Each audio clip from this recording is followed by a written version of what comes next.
após o momento que a gente tem as informações que a gente sabe que é necessário termos para viver uma vida diferente, melhor, eu não tenho como muito criticar as pessoas, né, com relação às dúvidas que tem com relação à palavra de Deus. É difícil a gente acreditar nisso tudo que está escrito. Por isso que a gente precisa ter uma experiência real, né? Nós precisamos ter as nossas próprias experiências. E não dá para a gente saber o que Deus é capaz de fazer por nós se a gente não estudar a palavra dele. Então a gente tem que entender que a Bíblia ela é um referencial para a vida. E aqui nesse verso de João 5,39, de acordo com Jesus, o que nós podemos encontrar, por exemplo, nas Escrituras? Abra sua Bíblia aí. Vamos ler alguns versos. João 5,39.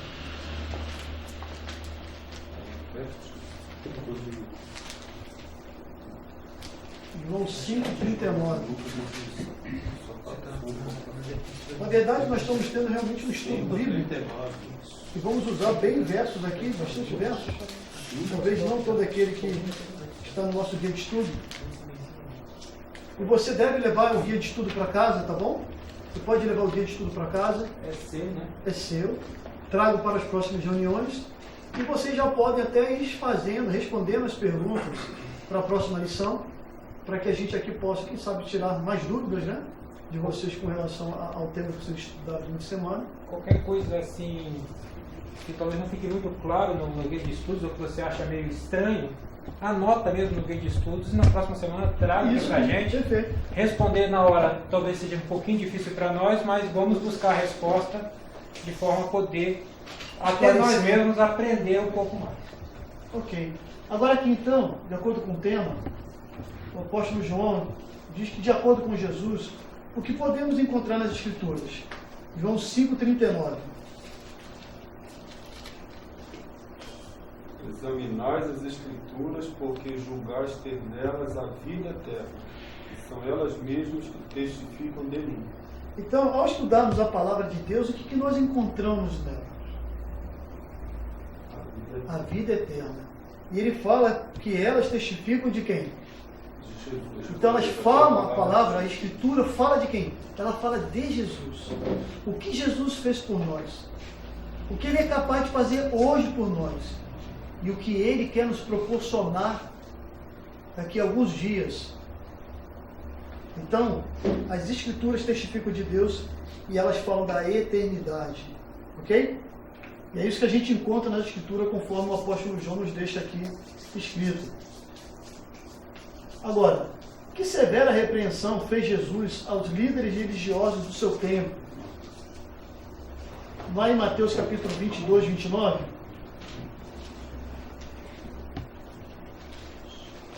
Mateus capítulo 22, verso 29. É o primeiro livro aí do Novo Testamento.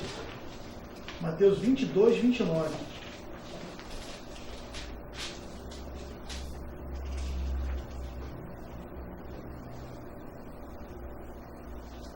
Muitas pessoas falam mal da Bíblia ou não querem acreditar nos seus ensinos. E se você for fazer uma pesquisa com essas pessoas, perguntando quantas vezes elas já estudaram a Bíblia, ou já abriram a Bíblia, vocês vão ficar surpresos com a resposta. Tem muita gente dizendo que não acredita na Bíblia, mas nunca pararam para abri-la, para estudá-la, para ler aquilo que está contido nessas páginas. E passa a ter uma experiência com base no que as outras pessoas dizem, né? Com relação, muitas das vezes, um estudo que teve, não consegue compreender, não é isso? E com isso eles abrem de mão esse tesouro precioso que são os ensinamentos que Cristo nos deixou através da sua palavra. Então, a gente vê uma grande advertência aqui, no capítulo 22, no verso 29, onde Jesus faz uma repreensão, não é isso? Aos líderes religiosos. O que ele fala aí? Jesus, porém, respondendo, disse-lhes: errais, não conhecendo as Escrituras, nem o poder de Deus. Errais, porque vocês não conhecem as Escrituras e não sabem do que ela é o quê? Do que as Escrituras são capazes, o poder que a Escritura tem. Diz que quando a gente tem contato com a palavra de Deus, a gente não consegue ser o mesmo que antes, né? Não que a Bíblia tenha um poder mágico, místico, mas é porque ela é uma palavra viva. Porque ela fala de um Jesus vivo. E ela fala de um plano que está em pleno desenvolvimento para a salvação da humanidade. E de que nós temos a oportunidade de vivermos eternamente com Cristo no céu. A partir do momento que a gente toma parte desse poder que Cristo tem, toma parte da sua obra aqui nesta terra e vive uma vida em conformidade com as Escrituras. Né? Então as pessoas estão errando por quê? Por falta de conhecimento das Escrituras. Como o mundo seria diferente? Não tem como a gente pensar de maneira que não seja essa. Como o mundo seria diferente? Se as pessoas tivessem mais vontade de conhecer a Cristo, estudando a sua palavra. Agora, uma coisa interessante com relação às Escrituras, né? Como interpretar as Escrituras? A gente vai perceber, através desses versos aí, capítulo 5 do livro de Mateus,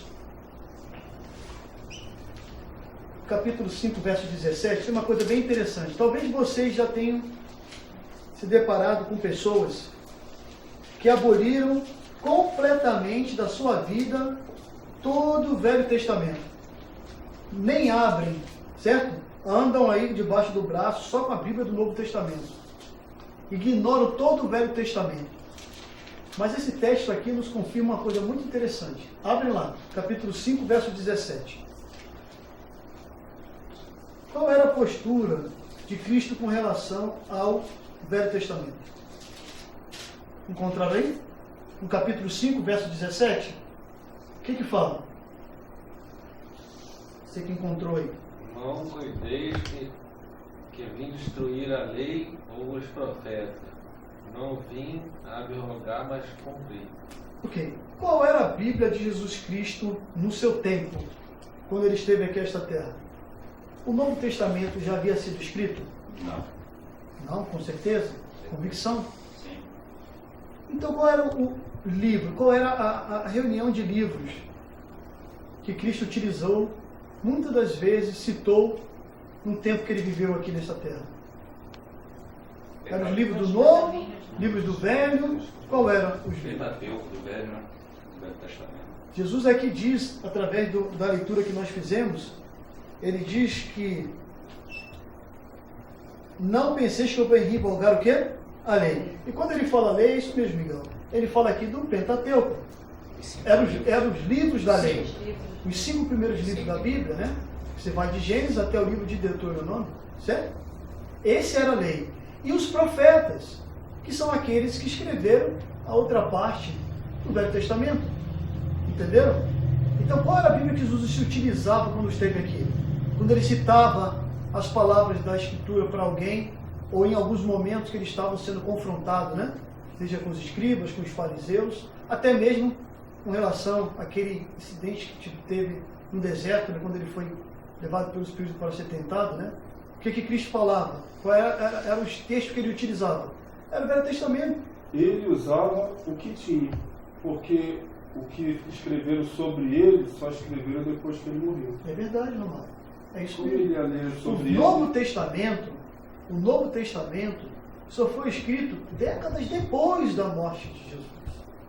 E os estudiosos da Bíblia até apresentam como, por exemplo, o primeiro livro do Novo Testamento a ser escrito foi o livro de 1ª carta aos Tessalonicenses, lá por volta do ano 50, já da nossa era. Não é isso? E João, o apóstolo amado, o último dos discípulos a morrer, acaba sendo aquele que vai escrever, né, os últimos livros aí dele, né, as cartas de João, por exemplo. Então Jesus usava o Velho Testamento.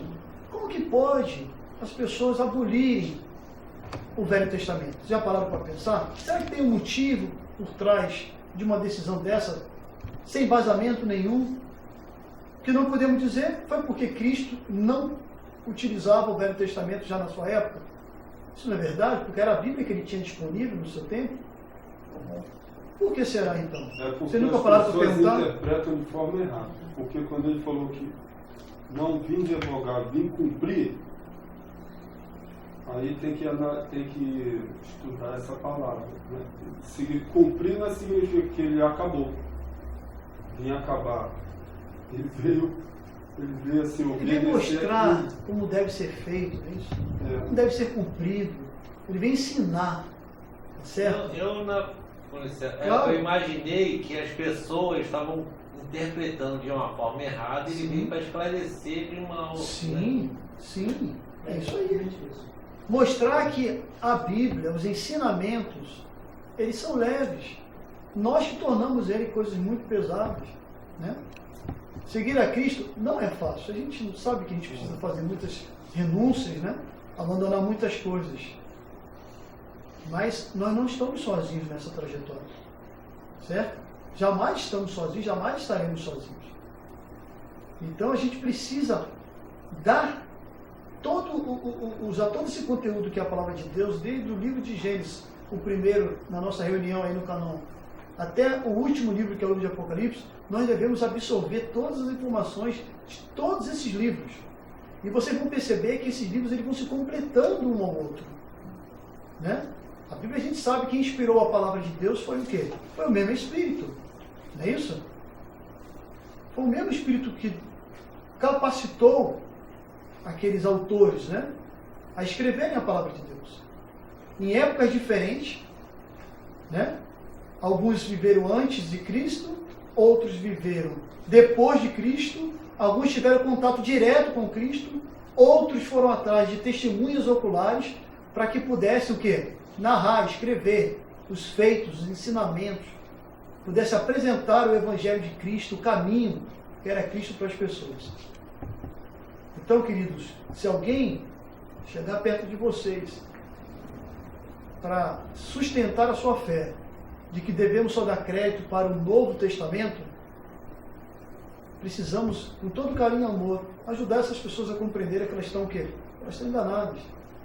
A Bíblia precisa ser utilizada na sua plenitude. Não podemos tirar nenhum livro. Até a composição do canon bíblico, né, foi muito bem preparado. Foi com muita oração. Foi com muita análise, sabe? Não está aqui essa reunião de 66 livros, 39 no Velho, 27 no Novo, por acaso, entendeu? São livros inspirados por Deus, né? Para que homens igual a nós, pecadores, pudessem, através das suas escritas, fazer chegar até nós hoje o que nós temos de tão precioso que é a palavra de Deus, né?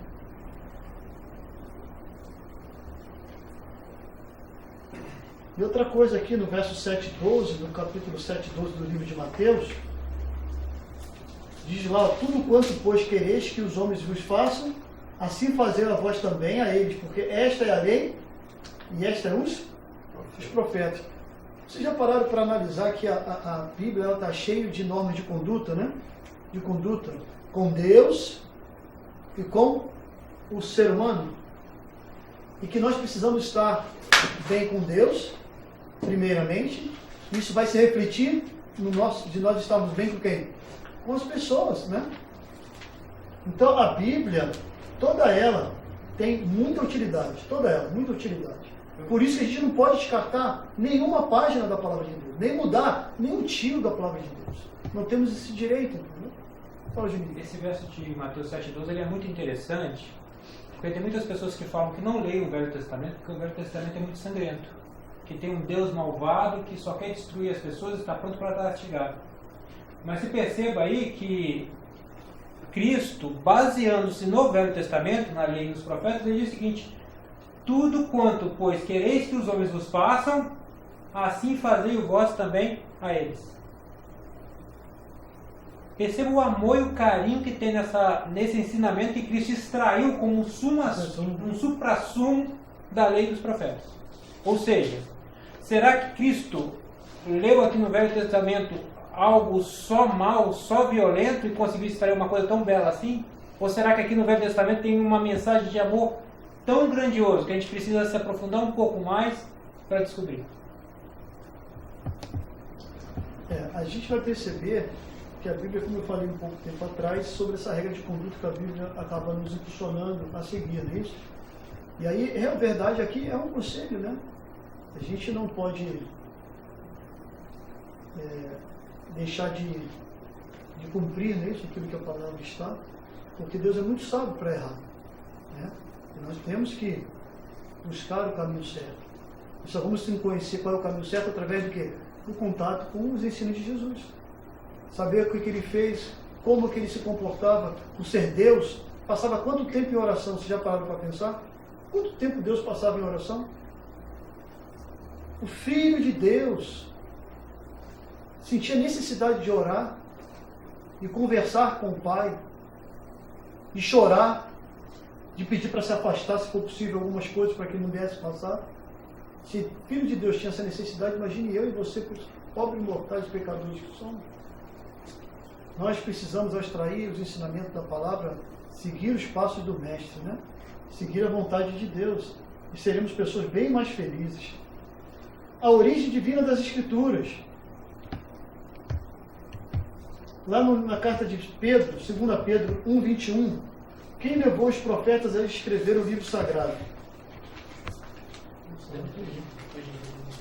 2 Pedro, antes aí de João, antes de Apocalipse, 2 Pedro, segunda carta de Pedro, capítulo 1, verso 21.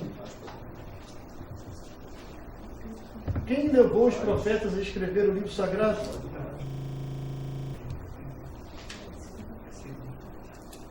Sabe?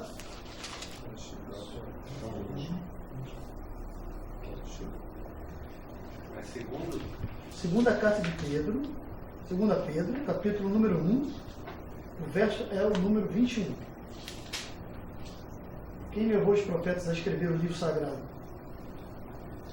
Porque nunca, jamais, qualquer profecia foi dada por vontade humana. Entretanto, homens santos falaram da parte de Deus, movidos pelo Espírito Santo. Então a gente percebe aqui que é a origem divina que confere à Bíblia a autoridade máxima sobre nossa vida. Nada que foi colocado aqui na Bíblia foi dada por vontade de quê? Foi dado por vontade humana. Tudo que foi colocado aqui foi inspirado pelo mesmo Espírito que inspirou os escritores do Velho, também inspirou os escritores do Novo. Por isso que a gente vai encontrar um casamento perfeito, né? O encaixe da engrenagem ele é perfeito, não tem folga, sabe? Não tem folga, é muito perfeito. Porque existia ali um mediador por trás de tudo aquilo que está escrito.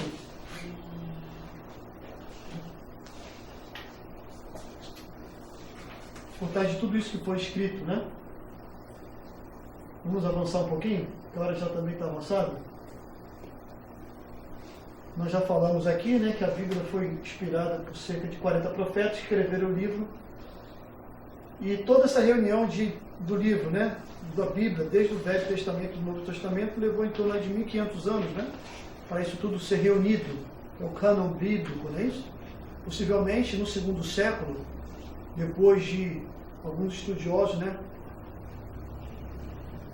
ao testar a veracidade, né, a inspiração divina daquelas palavras disponíveis no seu tempo, reuniram então a Bíblia nesses 66 livros que a gente tem hoje. Tudo muito bem estudado, analisado, se as pessoas que escreveram, se eram pessoas que estiveram com Cristo ou não, se tinha inspiração nas palavras, mesmo quando as pessoas não eram discípulos, mas elas pesquisaram, se informaram, buscaram, fizeram uma pesquisa. E aí sim nós temos hoje essa reunião de livros que conhecemos e temos à nossa disposição. É bom também, isso é uma coisa muito importante, eu tenho estudado isso também, que ajudam bastante a gente a conhecer as Escrituras. Termos uma, vamos dizer assim, termos curiosidade de buscarmos, às vezes, na medida do possível, né, dentro da nossa disponibilidade, ter acesso a outros materiais que possam nos ajudar a entender alguns textos da Bíblia que acabam sendo um pouco complicado pela tradução do original para o que nós temos hoje, né? a tradução na língua portuguesa. Nós vamos verificar que a Bíblia ela foi escrita em 3 línguas, né? A gente tem aí a língua hebraica, e a língua hebraica, até botamos uma citação aqui para vocês verem, ela é lida da direita para a esquerda, e para vocês terem uma ideia, esses monte de desenhos aí, não é isso? Está escrito aí Gênesis capítulo 1, verso 1. Interessante, né? E você vai ler da direita para a esquerda. E o que está escrito aí? No princípio criou Deus o céu e a terra. Isso era a escrita do Velho Testamento, o hebraico. Mas também você vai encontrar em poucos versos do Velho Testamento escrito em aramaico. Você encontra ali, por exemplo, dentro do livro de Daniel, no capítulo 2 e alguns versos seguintes, também o profeta Daniel escrevendo em aramaico. E aí vocês vão encontrar aí, tá vendo? O aramaico. E aqui, por exemplo, Daniel capítulo 2, 4, quando vocês estiverem estudando Daniel, vocês vão perceber que esses versos vai falar em aramaico no original. E aqui está dizendo, nisso tudo que está escrito, os caldeus disseram ao rei em aramaico: ó rei, vive eternamente. Diz o sonho a teus servos e daremos a interpretação. Isso a gente encontra lá naquele sonho da estátua de Nabucodonosor, né? O aramaico e o hebraico, eles são línguas primas, né? Como a gente até pode dar aqui a comparação do nosso português com o espanhol, não é isso? E muitas das vezes, pessoal, quando a gente vai pegar a tradução original, a escrita original, e se depara com as várias Bíblias que a gente tem hoje, e hoje, por exemplo, você tem aí Bíblias de Jerusalém, você tem Bíblia Mensagem, você tem a Andrews também, que é uma boa Bíblia, procura ser bem fiel aí ao texto original, mas já tivemos estudando aqui nas lições passadas, dessa pobreza que é, por exemplo, a língua grega, né? Mas que ela tem muitas variantes numa só palavra. Nós estudamos aqui até a questão do novo, não é isso? Tem aquele novo, que na verdade não é algo novo, mas a gente dá o sentido de novo. Quando a gente vai falar, por exemplo, aqui, a gente até deu o exemplo aqui do carro, né? Às vezes você compra um carro 1990 e você chega para contar para os seus amigos: olha, vem aqui para ver o meu carro novo, né? Mas ele é de 1990, mas é um novo que já existe, entendeu? E às vezes você tem aquele novo original, aquela coisa que é nova mesmo, né? Inédita. E o nosso português, ao traduzir algo como esse tipo, usa a palavra novo. Não tem o novo inédito, o novo que já existe. Então, às vezes, a tradução acaba não dando o real sentido daquele texto para nós. Então, é importante conhecer as línguas antigas e, se possível, é claro, são línguas que não são tão fáceis de serem aprendidas, mas que vão auxiliar muito as nossos estudos com relação às dúvidas, com o real sentido daquele texto que você está acabando de ler. Só o Velho Testamento... Atualmente tem algum povo que fala essas línguas? Atualmente? Não são língua mais... O hebraico e o é falado aramaico... em Israel. O aramaico eu tenho as minhas dúvidas. E o grego é falado na Grécia. Na Grécia. Só Agora, que a gente tem que lembrar o seguinte, que a língua ela vai se mudando com o tempo. Há não muito tempo atrás a gente falava cousa, e a farmácia era com PH. Então essas línguas que foram escritas nas Bíblias são as mesmas línguas que são faladas hoje, mas já tiveram algumas variações. sim, E tem um monte de gente que fica estudando para realmente entender melhor essas variações das línguas. que para estudar a Bíblia da forma que a gente gostaria de estudar, buscando o real sentido, seria necessário nós conhecermos essas línguas antigas, para que a gente possa, entendeu? Pegar o original e compreender. Conseguir aprofundar bastante no verso e talvez tentar tirar algo a mais do que apenas uma leitura. Por isso que a gente recomenda, para estudo da palavra, buscar. E você vai encontrar na internet alguns dicionários bíblicos bem interessantes, né? Para que vocês utilizem como ferramentas de pesquisa. Você vai encontrar aí, nós temos uma série de dicionários, né? Desde o Gênesis até o Apocalipse, também assim, muito boa para vocês terem como forma de pesquisa, para num caso desse, quando vocês estiverem estudando.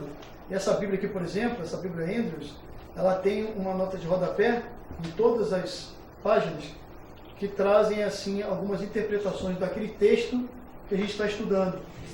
Explicações, fala sobre qual era a situação da época, qual foi o motivo que aquilo foi falado, como é que estava politicamente, socialmente o povo quando estava ouvindo aquilo, né? Qual é o período, que ano aquilo foi falado, estava escravo ou não estava escravo, o povo estava passando por alguma dificuldade, alguma decepção, estava passando por alguma experiência desagradável. Então a gente vai encontrar algumas ferramentas muito importantes para o nosso auxílio de estudar a palavra. Então, conhecer as línguas do passado, a Bíblia do Velho Testamento escrita em hebraico e aramaico, e a Bíblia do Novo Testamento escrita em grego, como o Júlio acabou de falar, né? E a gente encontra isso tão precioso, verso no capítulo 1, verso 1, que está escrito aí em hebraico, em grego. No princípio era o verbo, e o verbo estava com Deus, e o verbo era Deus, né? Logos. E aí a gente vai encontrar isso na palavra. Então a gente percebe a importância de estarmos, se possível, conhecendo as línguas que são os originais da palavra, para que a gente possa compreender o sentido do texto que estamos tendo contato naquele momento. Talvez buscar um conhecimento maior naquelas expressões ou naquelas palavras que a gente não consegue entender muito bem. Algumas palavras do Novo Testamento, do Velho Testamento, que talvez a gente não dá o verdadeiro conceito para elas e ela fica dissonante do texto. E aí nessas palavras se vai lá, busca um dicionário bíblico, tenta entender melhor essa palavra para poder realmente ter um melhor entendimento do que está escrito. Verdade. E agora, uma pergunta para nossa reflexão. Como a Bíblia chegou até nós? Vocês têm ideia de como é que a Bíblia chegou até nós? Vocês já ouviram falar das cavernas de Qumran, não já? Qumran, né? Uhum. Isso aqui foi até acidentalmente alguns beduínos, né, que cuidavam das suas ovelhas ali, seu rebanho. Um dos beduínos estava atrás de uma das suas ovelhas que estava desgarrada, né, do bando ali. O que eles fizeram? Foram atrás dessa ovelha e chegaram aqui próximo desse local. Você vai perceber algumas entradas, né? Isso são cavernas. E com um pouco de receio de entrar sozinho, né? Jogou uma pedra, e quando ele jogou uma pedra, ele sentiu algum vaso sendo quebrado, né? Jogou a pedra para ver, porque se o animal estivesse ali dentro, ele ia responder de alguma maneira, né? Ia se comunicar ali com aquele pastor. E diz que ao jogar então essa pedra dentro da caverna, então ele viu o barulho de se quebrar de cerâmica, né? E com medo de entrar, porque podia ter animais ou não, foi chamar seus amigos, né? E aí entraram e descobriram vários barcos, não é isso? Com vários pergaminhos. E eles acharam que tinham encontrado um tesouro, né? E aí negociam esses pergaminhos com alguns mercadores, e isso depois foi estudado por pessoas, né, da época. Isso a gente está falando de 1947, 1948, por volta desse período. E foram estudar então aqueles achados e descobriram que ali tinha sido encontrado boa parte do Velho Testamento, menos o livro de Esther, né? E também encontrado cópia perfeita de todos os do livro do profeta Isaías, né? E começaram então a estudar aquele achado e comparar já com a Bíblia que já havia naquele tempo. E perceberam ali uma coisa fantástica. Porque tudo aquilo que estava sendo disponibilizado para eles, que seriam as traduções, batia fiel, ou com poucas variantes só, nada assim gritante, com o achado lá, por exemplo, do livro do profeta Isaías. Com isso, se confirmou mais o que? A veracidade das Escrituras. De que realmente o conjunto de livros que nós temos aqui, tá certo? Eles são realmente uma cópia do que nós chamamos dos autógrafos, né? Que é do original. Nós não temos mais, por exemplo, as cartas de Paulo. O original da carta de Paulo sumiu com o tempo. O livro de Apocalipse, o livro de Daniel, sumiu com o tempo. O que nós temos, o que são? São cópias. E esse achado só ajudou a confirmar que a cópia do que se encontrou para traduzir para a língua, seja o português ou outras línguas, elas são realmente fiéis, tá certo? Ao original. Porque mesmo com o tempo que se não se perdeu, certo? O conteúdo, a preservação do original, aquilo que se buscou expressar aquele autor que escreveu a palavra. Esses pergaminhos foram conhecidos como pergaminhos do Mar Morto. E é interessante que antes da descoberta deles, do estudo deles, o pessoal falava que durante a Idade Média a Bíblia como um todo tinha sido corrompida, ou seja, tinha sido colocado conceitos que não existiam e que ela tinha sido mudada. Depois dessa descoberta, esses críticos se calaram e não tinham mais argumento para falar que isso era verdade. No ano, por exemplo, não me lembro agora se era no ano 900,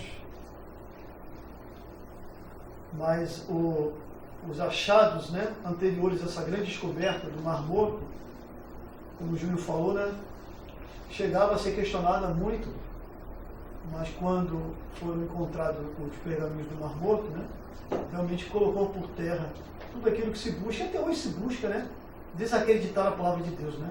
Quanto mais eles tentam desacreditar, Deus permite que novos achados sejam encontrados, que acabam confirmando o quê? A veracidade da Bíblia. Se calam por alguns dias, mas rapidinho voltam de novo a fazer o quê? Ataques inflamados, né? Contra a palavra de Deus, tentando desacreditá-la. E aí a gente percebe como é que pode Deus preservar a sua palavra, não é isso? Para que ela pudesse, apesar de todas as investidas, todos os combates que sofreu, chegar até nós hoje e acreditar de que tudo aquilo que está escrito aqui reflete ao texto original do seu autor, né? Isso é muito interessante. Muitos até acreditam que até mesmo pode haver alguma coisa escrita errada, ou não era aquilo, talvez os escribas, né, colocaram algumas coisas suas na palavra, mas fazendo comparações de cópias, que hoje nós temos muitas cópias espalhadas pelos museus aí afora, né? E esse agora de 1950 foi o maior e o último achado assim das escrituras, né? Dos livros da escritura que compõem as escrituras, mesmo que fazendo comparações e tendo pouca discrepância, não é com isso desacreditar a palavra de Deus, que pode, por exemplo, o escriba escrever alguma coisa errada, diferente. E é interessante isso, porque eu não sei se a gente está com pouco tempo, eu não vou terminar hoje, já está muito tarde, mas só quero deixar para vocês um exercício agora, só para vocês entenderem um pouquinho, já que a gente está falando sobre o tema, como a Bíblia chegou até nós. Eu não sei se aí tem lápis, tem caneta suficiente de papel, se não tiver eu tenho uma folha. Porque muitos querem colocar por terra as cópias, dizer que ela não merece crédito, que pode levar um pensamento, alguma palavra do aquele que está copiando do original. Mas vocês vão perceber, pelo exercício que eu vou fazer com vocês aqui, que mesmo que isso aconteça, isso não tira o sentido da Bíblia na sua plenitude. Achem aí, ou usem aí alguma coisa, pode ser até o teu guia de estudo mesmo, se tiver alguma página em branca nele aí. Eu quero fazer um ditado, eu quero ditar para vocês umas palavras, como se vocês fossem os escribas, os copiadores da Bíblia, e tivessem aí um grande salão, vários escrevendo ao mesmo tempo, onde eu estou aqui na frente e fico lendo para vocês a parte da Bíblia, e vocês vão copiando. Era assim que era feito no passado. Ficava alguém aqui lendo as escrituras, abria os rolos, né, os pergaminhos, ia lendo as escrituras. E os copiadores iam escrevendo. E eu quero fazer um exercício com vocês. Peguem aí um papel, pode ser até um guia de estudo mesmo, caneta tem suficiente. Se tiver uma página em branco, pegue essa página em branco. E eu vou ler, vou fazer uma leitura aqui, vou fazer um ditado e eu quero que vocês escrevam. E no final a gente vai fazer aí uma reflexão sobre isso e a gente termina e continua esse mesmo tema na semana que vem. Encontraram aí? Então vamos lá. Página 6. Hã? Página 6 tem um espaço. Página 6 tem. Vamos fazer um exercício aí. Vocês vão escrever, vocês vão ser o seguinte, vocês vão fazer parte da história, vocês estão copiando, tá certo? Copiando a Bíblia, fazendo várias cópias da Bíblia, e todo mundo do mesmo livro. Porque eu vou estar aqui da frente recitando para vocês aqui. Vamos dizer que a gente está aqui escrevendo o livro de Isaías, tá certo? Copiando o livro de Isaías. Vários de vocês copiando a mesma coisa. Então, posso aqui? Vamos lá, escreva aí que eu vou falando aqui. Um pássaro pousou na poça da paçoca. Ponto. Assim, vírgula, sucedeu-se que eles cedeu o seu assento para o concerto. Olha, a velocidade que eu estou falando era é mais ou menos essa velocidade. O copista tem que ser safo. Vírgula. Porque o concerto da orquestra não tinha nenhuma palavra com acento. Ponto. Parágrafo. Acendeu-se o fogo e ascenderam. Mas tá tudo para comparar, não. Era assim na época. Ascenderam as faíscas. Ponto. Todos param. Eu parei no acento. Uns não conseguiram chegar até o final. Certo?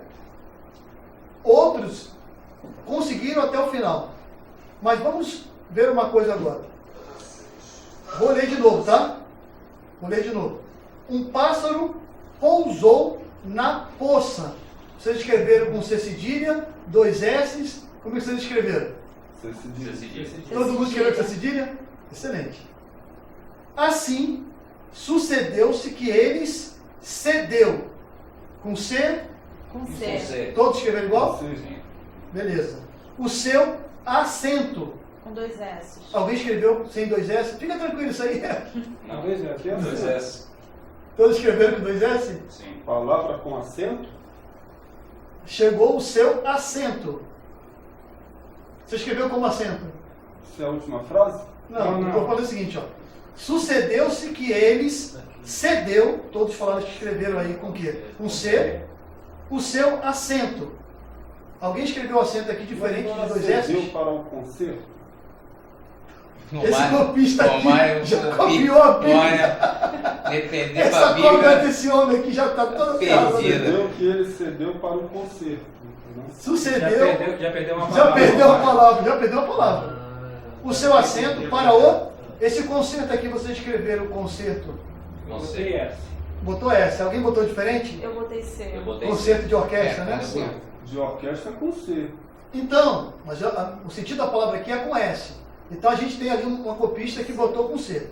Beleza. Continuando. Porque o concerto Concerto. da orquestra, Esse eu quem botei escreveu com C, 2 S aí. Com C. Beleza. Alguém escreveu diferente? Não tinha nenhuma palavra com acento. Alguém escreveu acento diferente que seja com C, Eu acento, botei já com 2 S. 2 com 2 S. S. Eu Beleza? botei com C. E eu C. botei com C Show. também. Acendeu-se. Alguém escreveu acendeu-se aí sem... Diferente do C, botou com 2 S, sei lá, escreveu diferente. Do acendeu-se é AC. Deus, Ah, assim, é. ser. AC, isso, beleza. Alguém escreveu acendeu-se diferente? Sem o S. A, C. Beleza. O fogo e ascenderam. Alguém escreveu ascenderam aqui, diferente do A, S, C, E, N, D, R, N. ASC. A, S. Escreveram? A, S direto. Perdeu? Perdeu a palavra, né? As faíscas. Ponto? No real sentido de tudo aquilo que a gente falou e lemos, você ter escrito, por exemplo, com 2 S, perdeu o sentido da palavra? Perdeu. Perdeu um pouco. A frase num texto geral, alguém que lê essa frase toda, não poderia encaixar ali.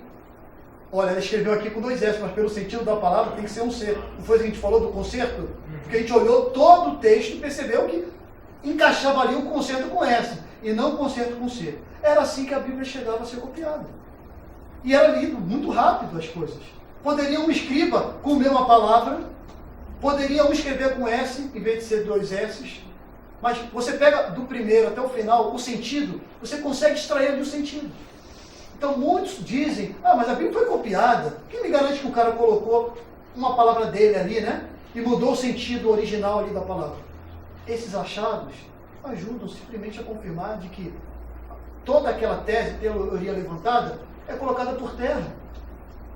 Porque Cristo permite umas coisas dessas ser achadas para derrubar essas vãs teorias e exposições que as pessoas levantam. Então, as Escrituras não chegou até nós porque Deus assim o quis, permitiu. E esse achado aqui foi algo assim que realmente mudou bastante, porque ajudou a confirmar fatos ou apresentar verdades que muitos tempo haviam ou estavam sendo questionadas. Né? Até aí, beleza?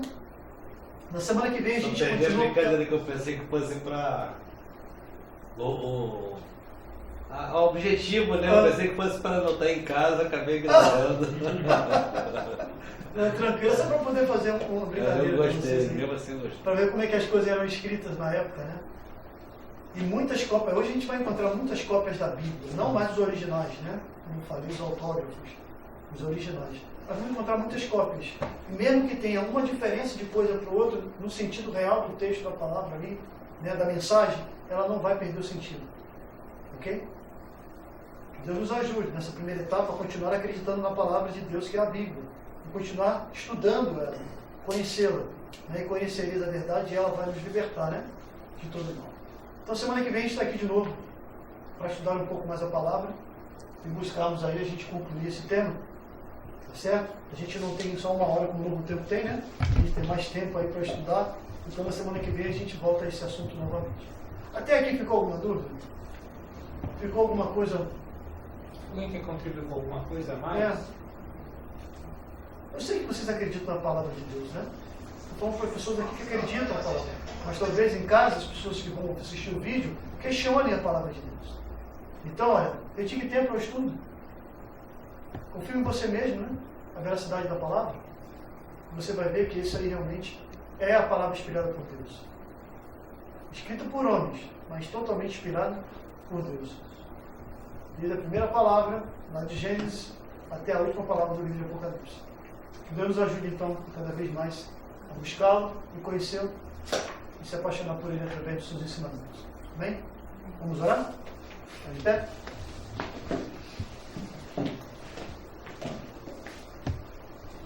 Nosso Pai querido, iniciamos uma nova temporada de estudo da Tua Palavra. Estamos cheios de dúvidas, Senhor. Precisamos conhecer a Ti e nós estamos Te agradecendo neste momento pela oportunidade que temos de poder conhecê-lo através do estudo da Tua Palavra. Começamos um tema, ainda vamos terminá-lo. São tantas informações, Senhor, que temos, mas é tão importante sairmos daqui sabendo de que a Tua Palavra ela é eterna, ela dura para sempre. Apesar de ter sido escrita há muitos e muitos anos atrás, ainda ela é muito útil para a repreensão, para o ensino, ó Senhor, para a nossa salvação. Nos guie nos Teus caminhos, nos leve para casa com segurança, por favor, e nos traga para a nossa próxima reunião na quinta, também no sábado, e o nosso próximo estudo sobre esse tema das Escrituras na segunda-feira que vem. Amém. Te peço essas bênçãos, desde já te agradeço, em nome de Jesus. Amém. Amém.